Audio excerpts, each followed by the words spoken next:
This conference will now be recorded.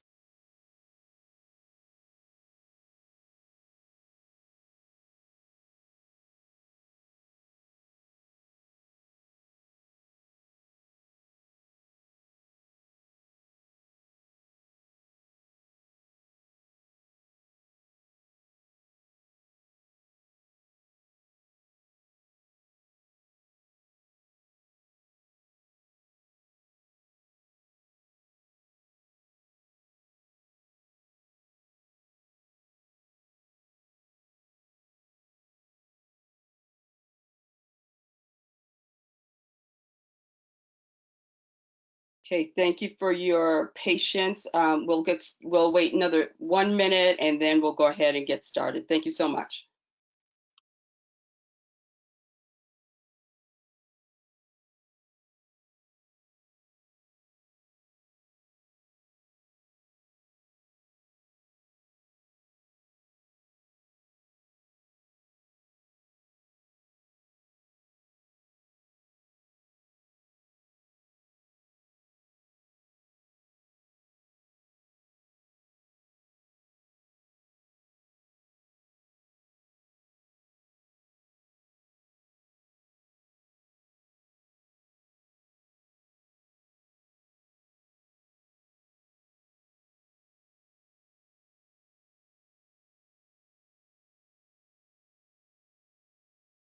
Okay, it's a few minutes past the hour. My name is Liz Hart, and I'm the founder and executive director of Tailored for Success and the host of today's webinar. I'm excited that you took time to join us today and learn about the importance of developing your professional image. As we start to return to offices, this topic couldn't be more timely. As you will learn from this webinar, your professional image can have positive effects on your personal and professional life. Please allow me to take this opportunity to thank our presenter from Encore Boston Harbor, Dan Ford Hunt, and I would also like to thank Boston Harbor for their support of the mission of Tailored for Success. Before we get started, just a few housekeeping items. Please mute your microphones if you're not speaking. If you have a question, feel free to go ahead and ask. Probably the best thing to do is to put it in the chat, and I will be monitoring the chat feature. Today's webinar is being recorded, and the recording will be posted on our YouTube channel and will be sent to you along with the slides later this week for your reference. Okay, 1 second.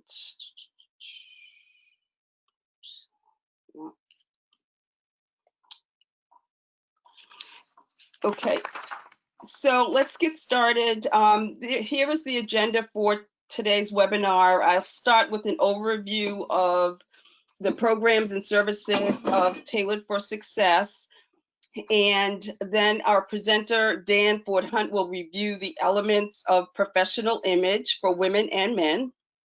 We'll review the classic what to wear, what not to wear, and how to interview with confidence. And then finish up with how to dress on a budget. Here is your presenters today, Dan Hunt and Elizabeth Hart, just so you get a really good look at us.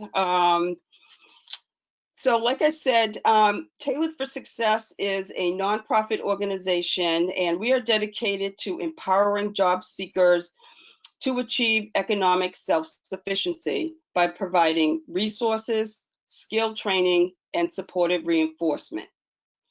Our programs and services include career and professional development workshops. Today's workshop is part of our new series, Reimagine Your Career. This is the third in the series. Previous ones were LinkedIn and your brand and develop a growth mindset. Replays of both webinars can be found on our YouTube channel.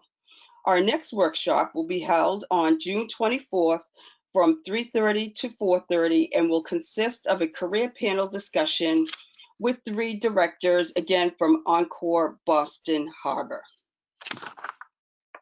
So in addition to the career and professional development workshops that we hold, we also have career closets. This is where job seekers of all genders can receive free business clothing for their job search and to start their careers. All the clothing is provided to job seekers free of charge, and they can receive up to 2 outfits for their job search, and to start their new job, they receive a week's worth of clothing. So now I would like to introduce our presenter today, Dan Ford Hunt. Dan Ford Hunt came to Encore Boston Harbor in December of 2017 as the manager of uniform control. He has over a decade in the industrial uniform industry, coming from a successful 9+ year run at Aramark Uniform Services. Dan was a leader among his peers in operations as well as sales, leading his region in operational excellence and finishing at the top of the Northeast region multiple times in quarterly and annual sales. Upon starting at Encore, he was tasked to put together a uniform program for over 5,000 employees and over 400 different job classifications. 2.5 years and over 125,000 garments later, the team at Encore is outfitted daily by the garments Dan selected, and in some cases, in the designs he helped to create. In addition to his love for clothing, Dan coaches soccer at the college and semi-pro level. He is married with 2 children and lives north of Boston in Merrimack Valley. Dan, the presentation is yours. All right. Good morning to everybody. I hope everyone is staying well and healthy at your homes. And I just want to thank everyone for joining our presentation today. Elizabeth, thank you so much for the kind words and the introduction. Sounds like you've known me for quite a while. Either that or whoever sent you that intro knows me very well as well. So what I want to do today is just take everyone through what I perceive to be the way we should look for an interview, both in person and now virtually. Unfortunately, with the COVID-19 pandemic, the way that people do business is going to be very, very different. But we in the job market still need to present ourselves, and we need to have that first impression be a lasting one. So what we'll be going through over the next few slides is just some tips for the gentlemen and the ladies out there on how to look both in an in-person interview as well as virtually.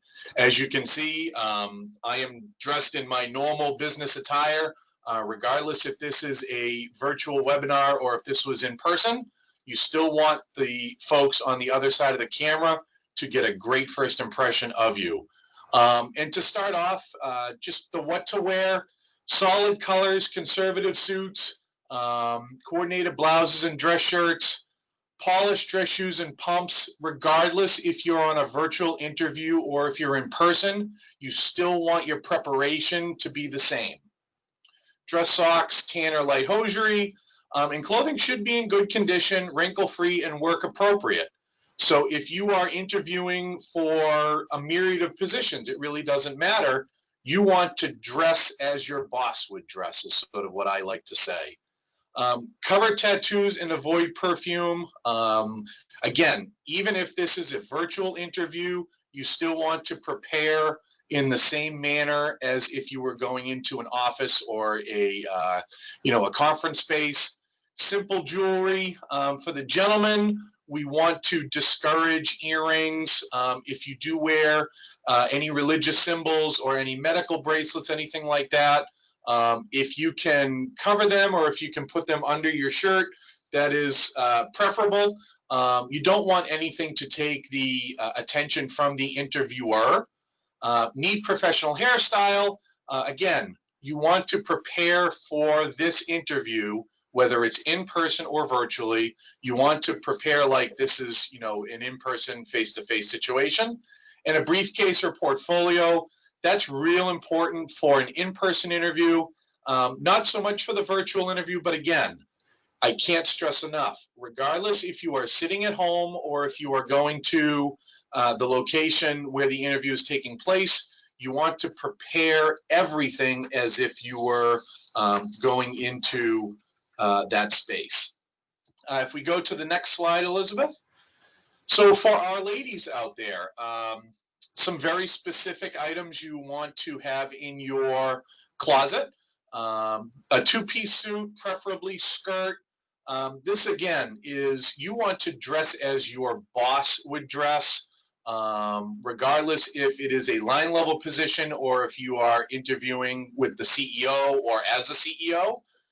White or pastel colored blouses, something that is muted but still exudes a level of professionalism.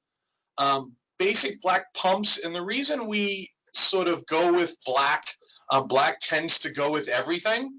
So, you know, we want to discourage any garments or any accessories that are going to take the attention away from you as a person.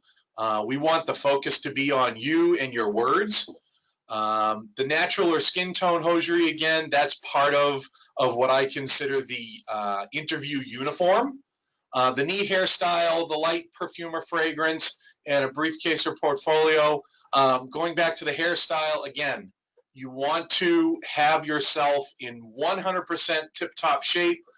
We like to say that the best you'll ever look is when you go to an interview. And that is, you know, important. You want to look good, you want to feel good, and you want the person who is interviewing you to get that same impression. For the gentleman, if we could flip to the next one, thank you. There's a couple of different types of outlooks out there. I want to focus more on the semi-formal or business. We'll get to the business casual here in a moment, but I want to focus on the semi-formal or business part. Suit jacket and trousers are a must, with a dress shirt and necktie. You know, there is some popularity in a bow tie. The bow tie, I can go both ways with a bow tie. If that is something that you would normally wear, feel free to go ahead and wear that bow tie as long as it is a muted color or a light design. I wouldn't wear the Jimmy Buffett Hawaiian shirt version or the loud, you know, pink poppy seed color or something along those lines. I would go with something muted with a light pattern that is going to match flawlessly with your dress shirt and your suit. For the shirt color, I prefer white.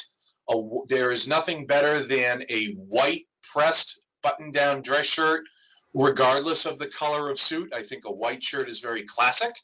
Cufflinks or studs, that's, you know, I don't personally wear cufflinks, but I do know a lot of gentlemen who do prefer cufflinks and studs. So if you do have a set of those, most definitely make sure that the cufflinks are muted in style, nothing too crazy, nothing, you know, with diamond studs in them or any crazy designs. Something muted is fine and classic as well.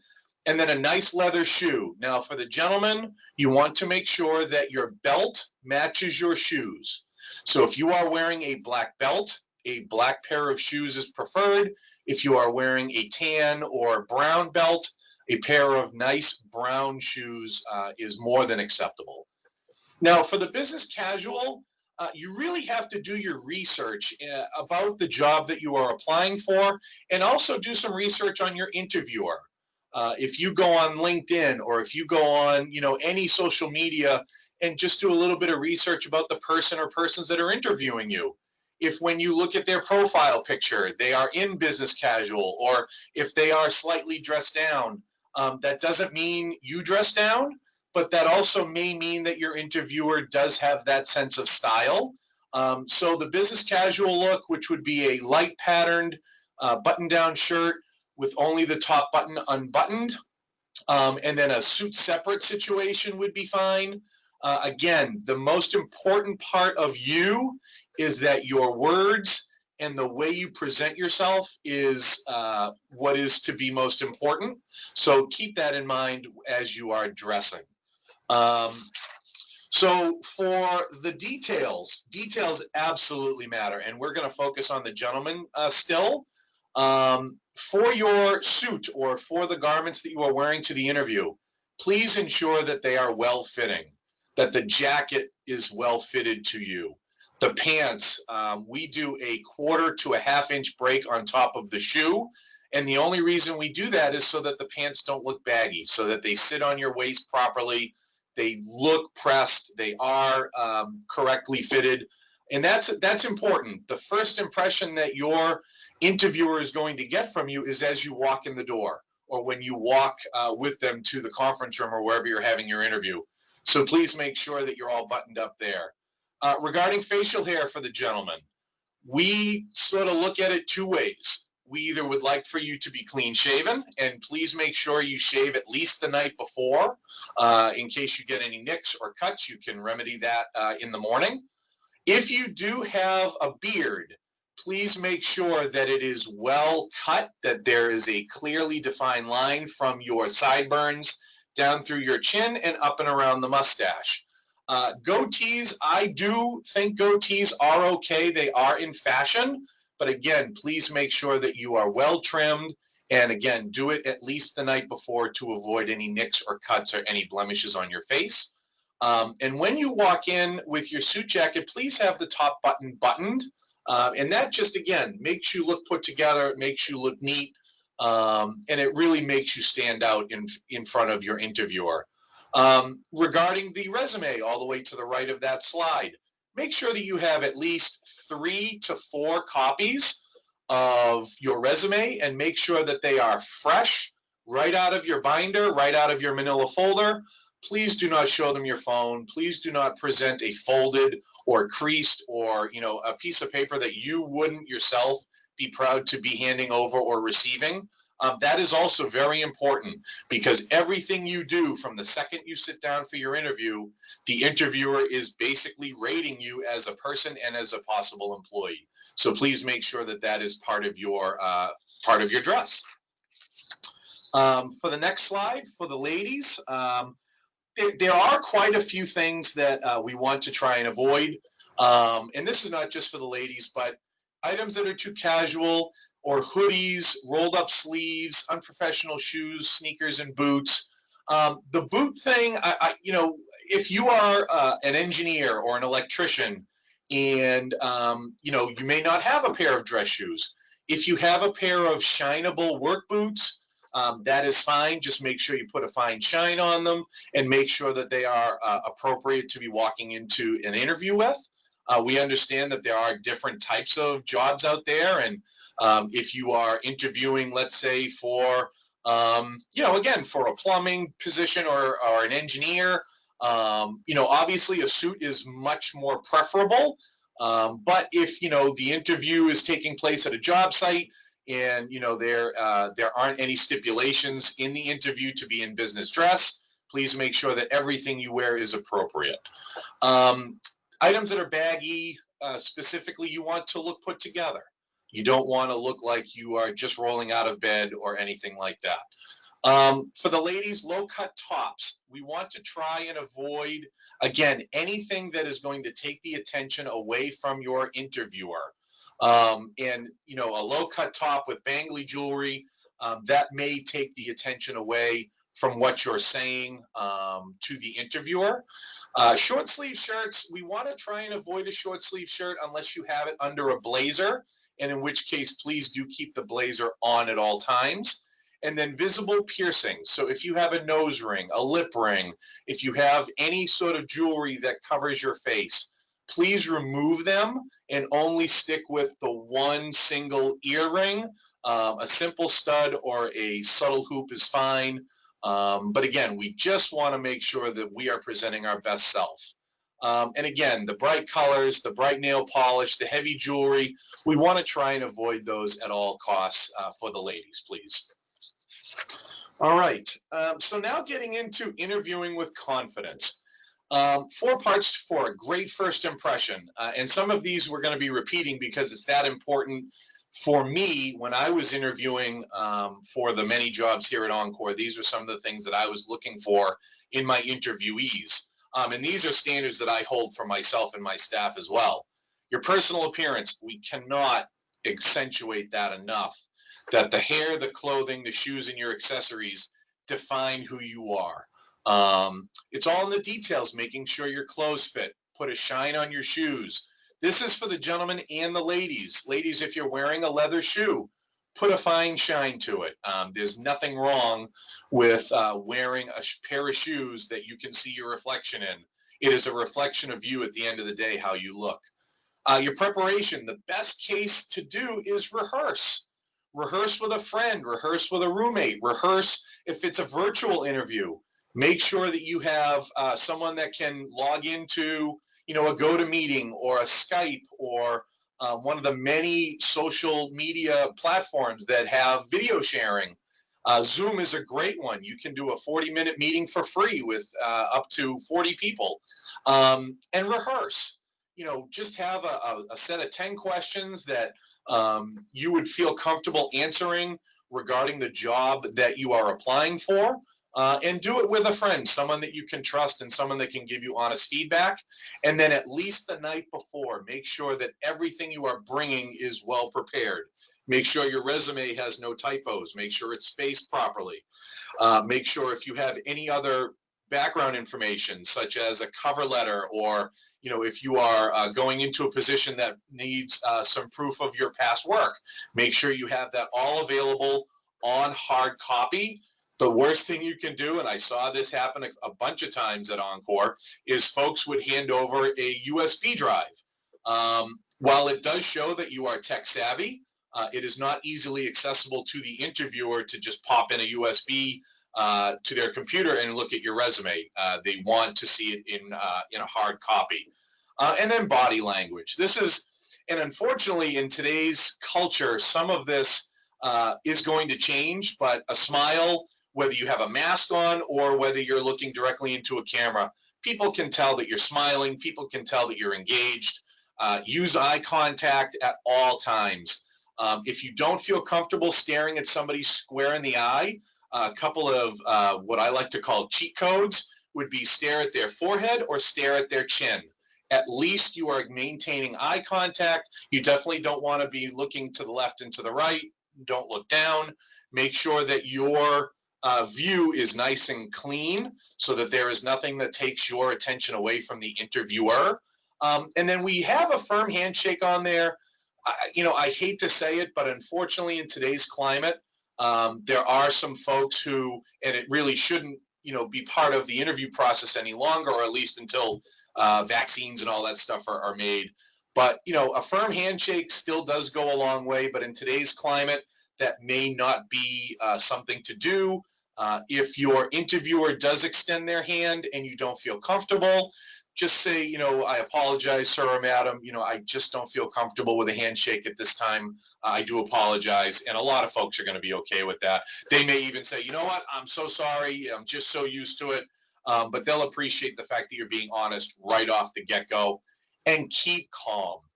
There is nothing worse than an interviewer sitting across from somebody that is obviously nervous, because it makes the interviewer nervous. It makes us feel like that we are doing something that is not comfortable. And there's a lot that could go wrong in an interview where both parties just aren't in their natural space. So be calm, get to the interview with plenty of time, and be relaxed. Make sure that you have a good breakfast or a good meal, an hour or so prior to the interview, and make sure that you're showing up in your best self. Okay? Tips to keep in mind, again, the dress professionally. If you couldn't tell, that's a very important part of an interview, whether you are in the building or whether you are attending virtually.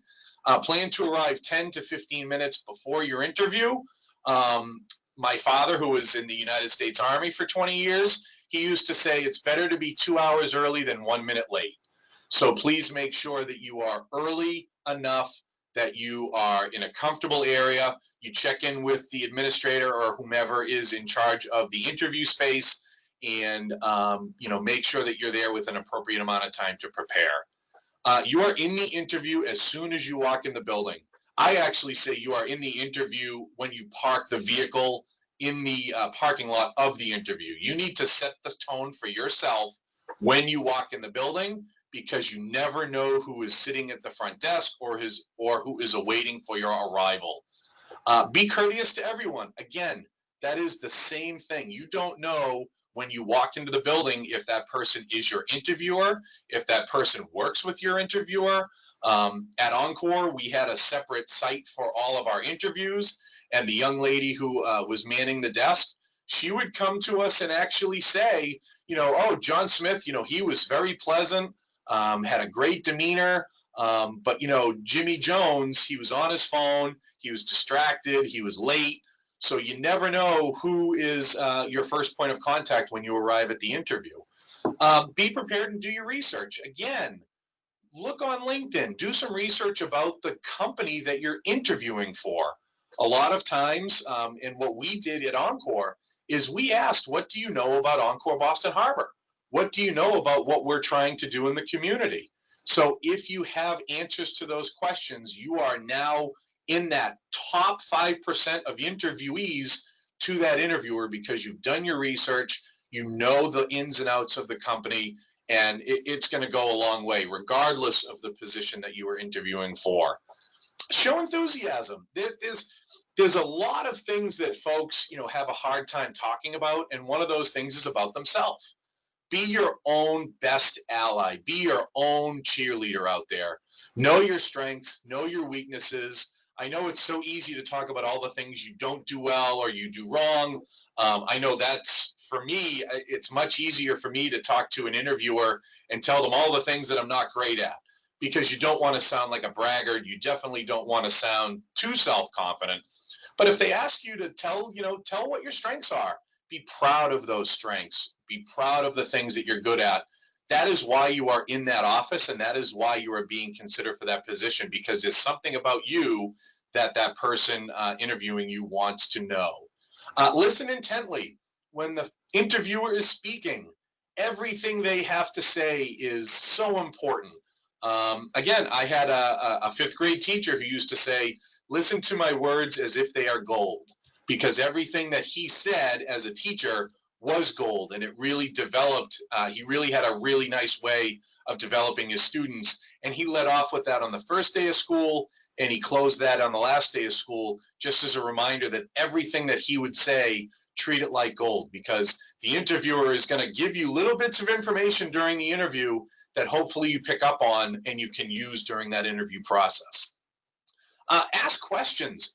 There is nothing wrong with asking questions. If you don't understand the question that the interview is asking you, just take a second, gather your thoughts, and rephrase it in a way that hopefully he or she can give you the question back to you in a manner that you can best answer it. And after the interview, ask questions. A lot of times an interviewer will say, that wraps it up here. Do you have any questions for me? 1, 2 good questions in regards to the position, in regards to the company, in regards to how that person progressed in the firm or in the company is not a bad thing to ask. It's always nice to sort of hear the interviewer's point of view with regard to the company they work for. So that's always a nice thing to have in your back pocket. And then follow up. Ladies and gentlemen, I can't tell you that, folks who send an email, later on that day or the next day, or a nice handwritten note to the interviewer, that goes a long way. I'll tell you a quick story. When I'm coaching college soccer, we would recruit all across the country at one of the schools that I was coaching at. And I had a young lady who traveled cross country to come to the school that I was coaching at. We had just an open sort of tryout. There were about 50 young ladies there. And this one young lady, after the tryout, about a day or two later, sent a letter to the 3 coaches, individually marked, thanking them for their time and thanking them for the opportunity. And when you have 50 or 60 applicants, let's get back to our job site.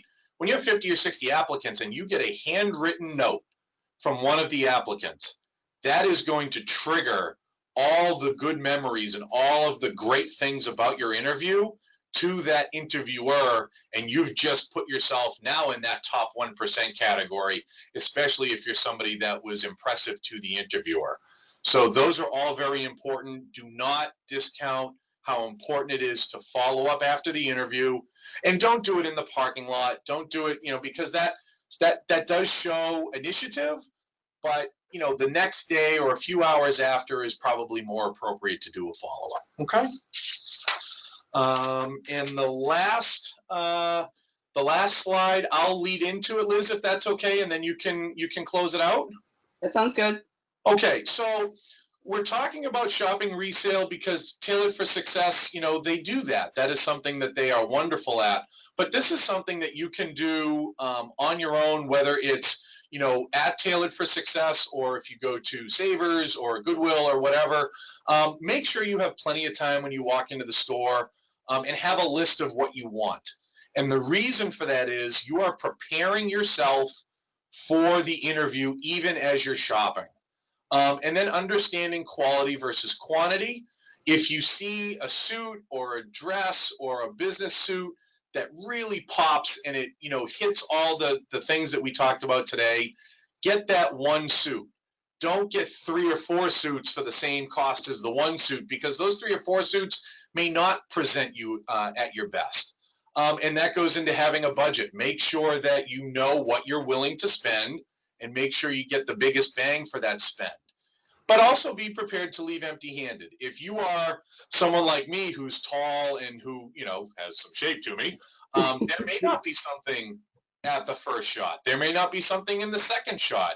You may have to go to 2 or 3 different places to find that exact outfit that's going to make you look the best. And then make a commitment to never pay full price. I actually think that should go to every part of our life. If you can save money somewhere and still have it be beneficial to you, whether it's a suit, a car, a vacation, don't pay full price. Try and get the most bang for your buck. And in today's economic times, that is so important, because everybody needs to make sure that we budget for that rainy day. And that's really it for me. I really do appreciate everyone's time today. And Liz, if we want to take a look at the chat box and see if there's any questions. Yeah, actually there are. One thing I want to make sure is if you feel comfortable providing your contact information. You're an excellent speaker. I got a lot of comments about that. So I know people want to follow up. So what I will do is put Dan's contact information in the follow-up email to make sure people have it.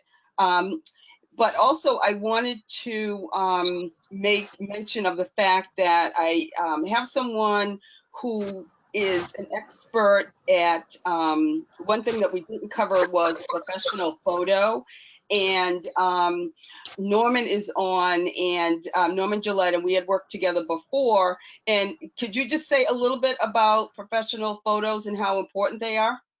Sure, will do, Liz. So yeah, thanks for inviting me on. Dan, all your clothing tips pretty much mirror what I tell my business clients on how they should prepare for a great headshot. And I've worked with Liz in the past, so on Tailored for Success and Boots to Suits. And if you look at Liz's picture on LinkedIn, you will see someone who's confident, friendly, approachable, and strong. And that's what you want to show in your professional headshot. But a lot of people don't, you only have milliseconds to make that first impression. And most of your recruiters will look at your social media and will look at LinkedIn to see how you look. But most people, such as Liz, say, I'm just not photogenic. Well, guess what, folks? Let me let you in on a little secret. Yes, you are. You just never had a great headshot photographer provide you a little bit of direction to find the best angle of your face. Not sure which side is your best side. Maybe it's your left, maybe it's your right, maybe you're ambifacial. We just don't know. But I take this stuff seriously. Your reputation is on the line, and I will make you the best you've ever seen. I'm glad the phase 2 is finally here. I'm back to shooting. I began shooting back on Monday, shot Tuesday, and I tend to shoot a lot of actors as well, and that's a different vibe from what the kind of pitching that you're looking for right now. But does your current professional executive headshot assist in getting interviews for that next big move in your career? You lived and breathed your passion. You work extremely hard in all areas of your life. Don't let a poor headshot limit your chances. Your continued success depends on it. Because again, people will look at it, and like the actors I shoot, they say, "Wow, the headshot got me the audition. It got me the audition." Great. If it helps you get in the door, that's good. I've done my job, and then it's all up for you, all up to you. So, maybe you need some support. But I tell you, my usual headshot sessions are expensive. It's an investment, but you want to have ROHI, return on headshot investment. So I'm working with Liz, and Liz can provide details in an email. It's called sliding the scale. So I'm providing professional headshots, great reduced prices, and you'll get my headshot tips and tricks. I'll even give you Zoom tips when you're doing Zoom calls. So that's about it. But I'm going to leave it to Liz Great. to take it Great. from Thank you so much, Norman. I appreciate it.